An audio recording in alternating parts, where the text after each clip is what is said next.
trouble losing weight, need more energy, want to improve your health? You got a fitness or nutrition question? I probably have an answer for you. What's up guys, Yuri here. Welcome to the Ask Yuri show. A bit of a new format today. So we're actually sitting in the kitchen at the dining room table. This is actually, it's kind of bittersweet because we are moving. So this is no longer going to be our house in the next 2 weeks. We're actually moving back to the city into an amazing home that we're really excited to be in. And so this might be the last time, or one of the last times you see me in this kitchen with this nice backdrop. But nonetheless, I'm going to bring you the goods, whether it's from the new house or this house or anywhere else in between.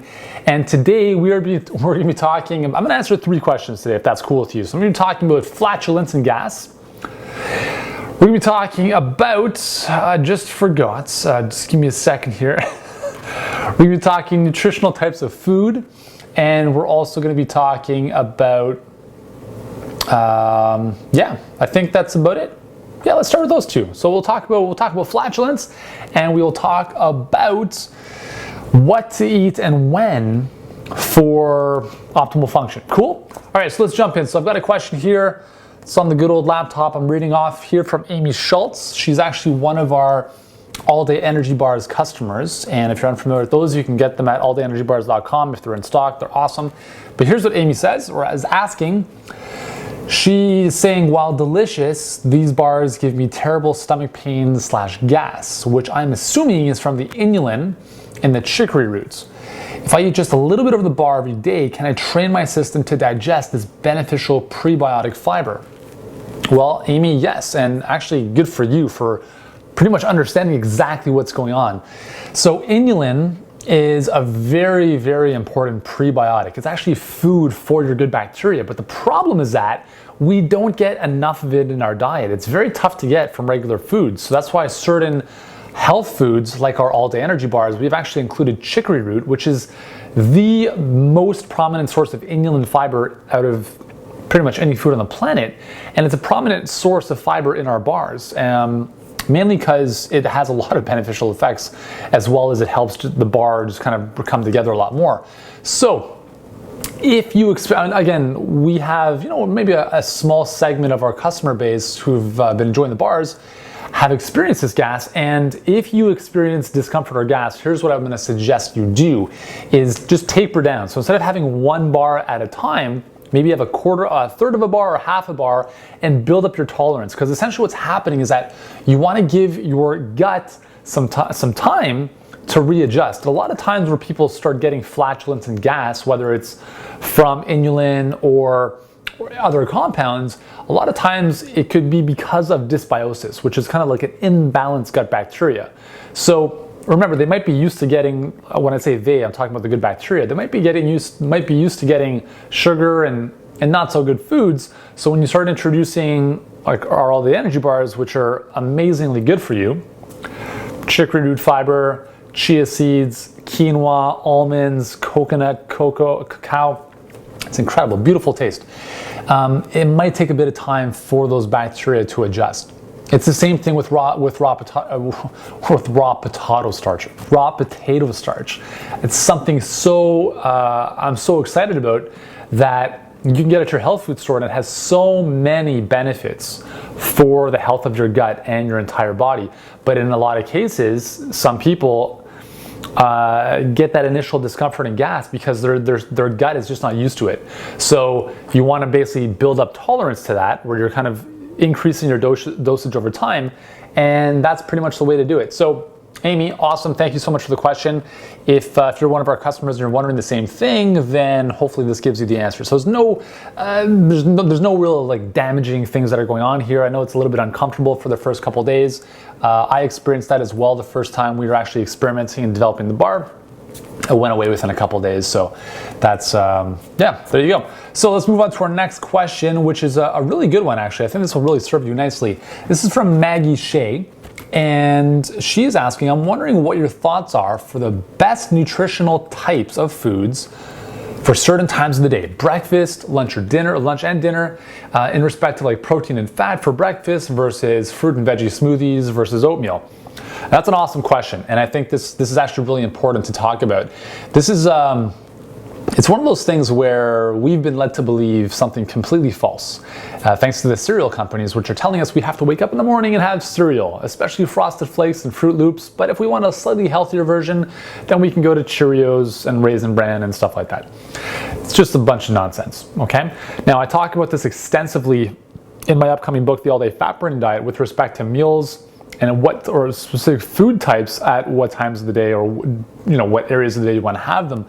So to make your life simple, and that's what I'm all about, is simplifying your life, is think about this, okay? You want to eat in a way that's going to help your circadian and your body rhythms work normally. And when you go to bed at night, your melatonin is a hormone that helps you sleep better, right? That's why people take melatonin sometimes if they can't sleep. Cortisol is the exact opposite of melatonin in terms of, like, if you were to look at a graph of when they're highest and lowest. So at night, when we have less light, melatonin is elevated and it signals our body it's time to go to bed. Cortisol is low, and cortisol is a stress hormone, okay? But once, if you're at night and if you have lights or you're looking at your computer, that tends to shift, right? So cortisol goes up, melatonin goes down, you have a tough time sleeping, your sleep cycle's messed up, blah, blah, blah. In the morning, it's the opposite. Melatonin goes down, cortisol, I can't even say that today, cortisol goes up, and what that does is it kind of like alerts you, it brings you back to life and wakes you up. But here's the problem, that's normally what's supposed to happen, okay? So high cortisol in the morning, and then it goes down over the course of the day. That should happen. But here's the problem. What cortisol does, among other things, is it helps to regulate a normal blood sugar level. So if you don't have any food coming in, it'll go to your glycogen, stored glycogen, it'll break it down into immediate sugar to go into the blood so that your blood sugar maintains its kind of homeostatic balance, which is good. Now here's the problem if you have carbohydrates like oatmeal, muffins, bagels, bread, cereals in the morning, is now you are bringing in a surge of carbohydrates, i.e. sugar, and what that's going to tell your body is, hey, we have sugar coming in, we don't need the cortisol. So what ends up happening is by doing that, you blunt your natural cortisol rhythm. So instead of being up here, maybe it's down here.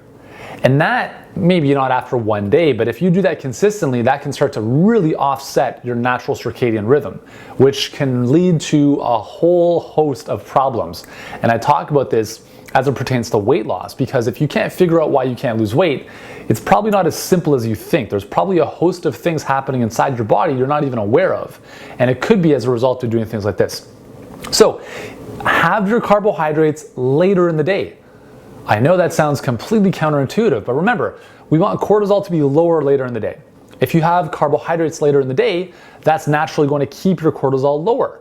The other thing carbohydrates later in the day are going to help you do is sleep better, because carbohydrates are a precursor to serotonin, tryptophan, and thus melatonin. That's kind of the sequence, right?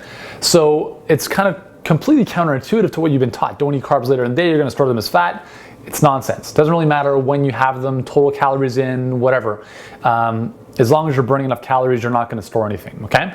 So carbohydrates later in the day, which means you want to have more protein in the morning. So 20 to 30 grams is ideal. If you're wondering about juicing, as you know, I'm a huge fan of juicing. Here's what I would suggest is have a green juice, right? It shouldn't be based around fruit because that's going to be a huge influx of sugar. So veggie juice in the morning, and then realize you're going to probably be starving in a couple, like half an hour to an hour. So have a veggie juice, then 30 minutes, 60 minutes, based on how you feel, is have something that's more protein heavy. So eggs, or maybe more of a kind of a protein shake, whatever is going to work for you. But think about getting more protein in the morning. It's going to keep you full longer. And also, if you can include some fiber in there, that's even better, because the two of them combined are going to help you really kind of stay satiated. So protein predominantly in the morning, carbohydrates throughout the day, later in the day. But again, it's not about saying only protein and only carbs, right? It's a spectrum. But please don't start your days with oatmeal and like heavy carbohydrate meals. You're just going to feel like you want to fall asleep after. Okay? So there we go. The Ask Yuri show. I'm going to bust out some rhymes for you here. I hope you've enjoyed that. If you've got a question, be sure to ask me on Instagram, Facebook, or YouTube. Use the hashtag AskYuri. And if it applies to most of our audience, I'll do my best to answer it in an upcoming episode. And I'll see you then.